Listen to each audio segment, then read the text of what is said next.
ಇಂದೇ ಡೌನ್ಲೋಡ್ ಮಾಡಿ ಮತ್ತು ನಿಮ್ಮ ನೆಚ್ಚಿನ ಶೋಗಳನ್ನು ಆನಂದಿಸಿ.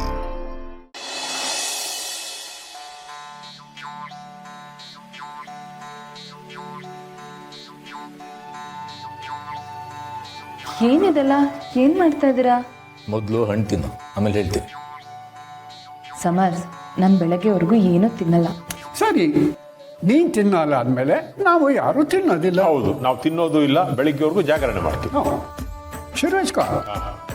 ಗಜಮುಖನೇ ಗಣಪತಿಯೇ ನಿನಗೆ ವಂದನೆ, ನಂಬಿದವರ ಪಾಲಿನ ಕಲ್ಪತರು ನೀನೇ.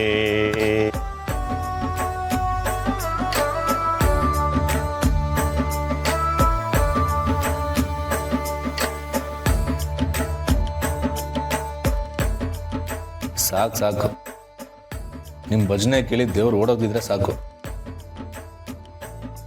ಸರಿ, ನಿನ್ನ ಬೆಳಗ್ಗೆಯಿಂದ ಏನೂ ತಿಂದಿಲ್ವಂತೆ, ಈಗಲೂ ತಿನ್ನಲ್ಲ ಅಂತ ಹೇಳ್ತಿದ್ಯಾ? ಹಸುವಾಗಿ ಸುಸ್ತಾದ್ರೆ ಭಕ್ತಿ ಹೇಗೆ ಬರುತ್ತೆ? ಪೂಜೆ ಮಾಡ್ತಿರ್ಬೇಕಾದ್ರೆ ಭಕ್ತಿ ಇದ್ದಾಗ ಸುಸ್ತು ಹಸುವು ಅನ್ನೋದೆಲ್ಲ ಏನೂ ಗೊತ್ತಾಗಲ್ಲ ಸಮರ್. ಸರಿ ಬಿಡು, ಇದ್ಯಾವುದೋ ನಂಗೆ ಗೊತ್ತಾಗಲ್ಲ. ಆದರೂ ಸ್ವಲ್ಪ ಹಣ್ಣು ತಿನ್ನು, ನಮ್ಮ ಸಮಾಧಾನಕ್ಕೆ. ಪ್ಲೀಸ್ ಬೇಡ ಸಮರ್, ನಾನು ತುಂಬ ಶ್ರದ್ಧೆಯಿಂದ ಪೂಜೆ ಮಾಡಬೇಕು ಅಂತ ಅಂದ್ಕೊಂಡಿದ್ದೀನಿ, ನನ್ನ ಸಮಾಧಾನಕ್ಕೋಸ್ಕರ. ದಂಡಪಿಂಡ, ಅವಳು ಅಷ್ಟೊಂದು ಹೇಳ್ತಾ ಇದ್ದಾಳೆ ಪಾಪ. ಅವಳನ್ನ ಒತ್ತಾಯ ಮಾಡೋದು ಬೇಡ, ಡಿಸ್ಟರ್ಬು ಮಾಡೋದು ಬೇಡ, ಆಯ್ತಾ? ನಡಿ ಹೋಗೋಣ.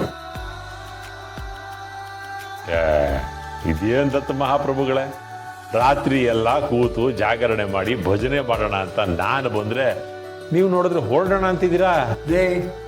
ನಿನ್ನ ಜಾಗರಣೆ ನನಗೆ ಗೊತ್ತಿಲ್ವೇನೋ. ಹಗಲು ಹೊತ್ತಲ್ಲೇ ಕೂತಲ್ಲೇ ತೂಕುಡ್ಸೋ ನೀನು, ನೀನು ಜಾಗರಣೆ ಬೇರೆ ಮಾಡ್ತೀಯಾ? ಎದ್ದು ನಡಿ, ಪಾಪ ಅವಳು ಪೂಜೆ ಮಾಡಲಿ, ಡಿಸ್ಟರ್ಬ್ ಮಾಡಬೇಡ. ಹೇಳು. ಇನ್ನೊಂದು ಹಾಡು ಹೇಳ್ಬಿಡ್ತೀನಿ. ಮೇಲೆ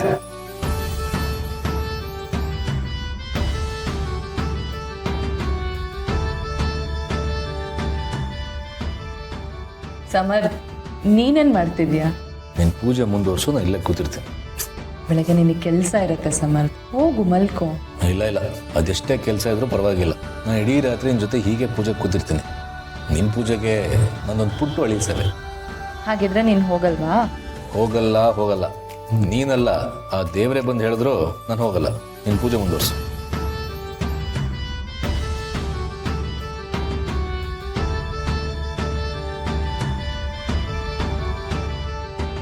ಸಿರಿ ಈಗಾಗಲೇ ತುಂಬ ನೊಂದಿದ್ದಾಳೆ. ಸಿರಿ ಮಾತ್ರ ಅಲ್ಲ, ಆ ಶಾರ್ವರಿಯಿಂದ ಮನೆಯವರೆಲ್ಲರೂ ತುಂಬ ನೋವು ಅನುಭವಿಸ್ತಾ ಇದ್ದಾರೆ. ಇದಕ್ಕೆಲ್ಲ ಮುಕ್ತಿ ಕೊಡು ಭಗವಂತ. ಆ ಶಾರ್ವರಿ ಆದಷ್ಟು ಬೇಗ ಸಿಗೋ ಹಾಗೆ ಮಾಡು.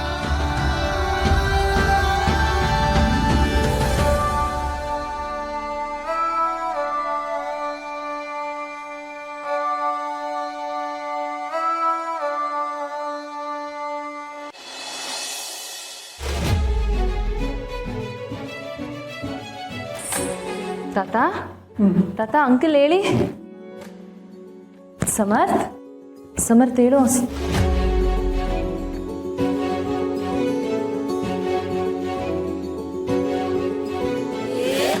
ಇದೇನಮ್ಮ, ಇಷ್ಟು ಬೇಗ ಬೆಳಗಾಗೋಯ್ತಾ? ಇಷ್ಟು ಬೇಗನಾ? ಆಗ್ಲೇ 8 ಗಂಟೆ ಆಗಿದೆ. ರಾತ್ರಿ ಜಾಗರಣೆ ಮಾಡಬೇಡಿ ಅಂತ ಹೇಳಿದ್ರು ನನ್ನ ಮಾತು ಕೇಳಲಿಲ್ಲ. ಬೆಳಗಿನ ಜಾವದವರೆಗೂ ಭಜನೆ ಮಾಡ್ಕೊಂಡು ಕೂತಿದ್ರಿ. ಈಗ ನೋಡಿ 8 ಗಂಟೆವರೆಗೂ ನಿದ್ದೆ ಮಾಡಿದ್ದೀರಾ. ಏನು 8 ಗಂಟೆ ಆಗೋಯ್ತಾ? ಅಯ್ಯೋ, ನಾವು ಹೊರಡಬೇಕು. ಸಮರ್ಥ್, ಟೀ ತಂದಿದ್ದೀನಿ. ಟೀ ತಗೊಂಡು ಎಲ್ಲೂ ಹೋಗ್ತಿದೀಯಾ? ಬಾತ್ರೂಮ್ಗೆ ತಾತ. ಟೀ ತಗೊಂಡು ಟೀ ಕುಡ್ಕೊಂಡು ಸ್ನಾನ ಮಾಡ್ತೀನಪ್ಪ. ಒಂಥರ ಹಾಗೆ ಅನ್ಕೊಳ್ಳಿ, ನಂಗೆ ಲೇಟ್ ಆಗ್ತಿದೆ, ನಾನು ಬರ್ತೀನಿ. ತಾತ, ಅಂಕಲ್ ನೀವು ಹೋಗಿ ಸ್ನಾನ ಮಾಡ್ಕೊಂಡು ಬನ್ನಿ. ನಾನು ದೇವ್ರ ಪೂಜೆ ಮಾಡಿ ಆಮೇಲೆ ತಿಂಡಿ ಮಾಡ್ತೀನಿ. ಸರಿಮ್ಮ, ನಾನು ಟೀ ಕುಡಿದ್ಬಿಟ್ಟು ಹೋಗ್ತೀನಿ. ಸರಿ.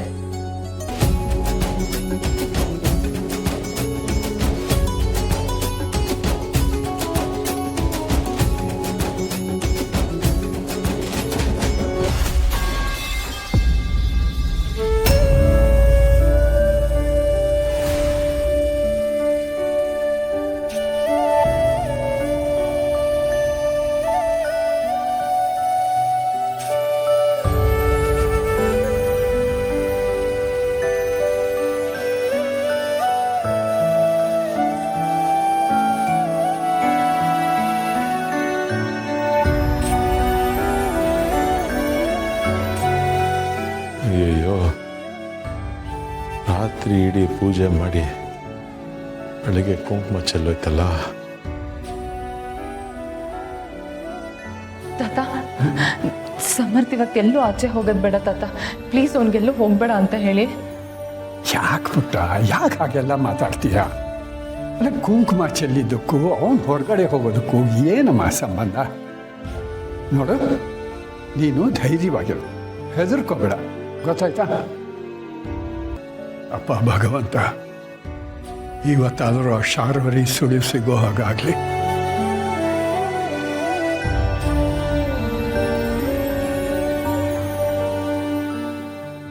ಧೈರ್ಯವಾಗಿರು ಮಗು, ಎಲ್ಲ ಒಳ್ಳೇದಾಗತ್ತೆ.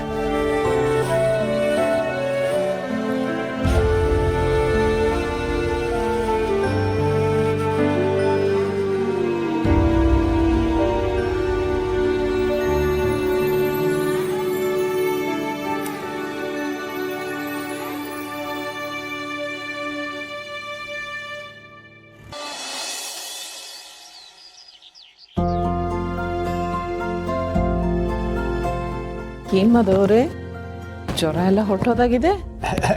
ಹೌದು ತುಳಸಿಯವರೇ, ಔಷಧಿ ಎದುರುಗಡೆನೇ ಇದೆಯಲ್ಲ, ಈ ಮುದ್ದು ಮುಖ ನೋಡ್ತಾ ಇದ್ದಂಗೆ ಜ್ವರ ಎಲ್ಲ ಮಾಯ ಆಗೋಯ್ತು.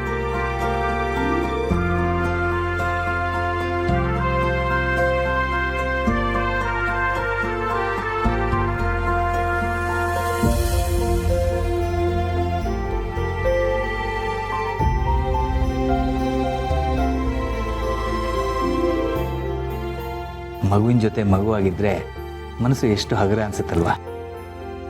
ಹೌದು ಮದವ್ರೆ, ನಮ್ಮ ನೀರಾಗಿರೋ ಶಕ್ತಿನೇ ಅಂತದ್ದು. ಎಲ್ಲ ನೋವನ್ನು ಮರೆಸಿ ಮನೇಲಿ ಸಂತೋಷ ತುಂಬೋದಕ್ಕೆ ಸಾಧ್ಯ ಆಗೋದು ಇವಳಿಗೆ ಮಾತ್ರ. ಹೌದು, ಎಲ್ಲ ನಿಮ್ಮ ಹಾಗೆ. ಥ್ಯಾಂಕ್ಸ್ ದೀಪಿಕಾ, ನೀನು ಹೇಳಿದ ಮಾತಿಂದ ಈ ಮನೇಲಿ ಮತ್ತೆ ಸಂತೋಷ ತುಂಬಿದೆ. ಥ್ಯಾಂಕ್ಸ್ ನಾನು ನಿನಗೆ ಹೇಳಬೇಕು ಅಕ್ಕ. ನನ್ನ ಮಾತನ್ನ ಮನಸ್ಸಲ್ಲಿ ಇಟ್ಕೊಂಡು ಮಗುನ ಆಚೆ ಕರ್ಕೊಂಬಂದಿದ್ದಕ್ಕೆ. ಧೈರ್ಯವಾಗಿರು, ಈ ಮಗುಗಾಗಲಿ ಮನೆಯವ್ರಿಗಾಗಲಿ ಏನೂ ಆಗಲ್ಲ. ಏನಾಗಕ್ಕೂ ನಾವು ಬಿಡೋದೂ ಇಲ್ಲ.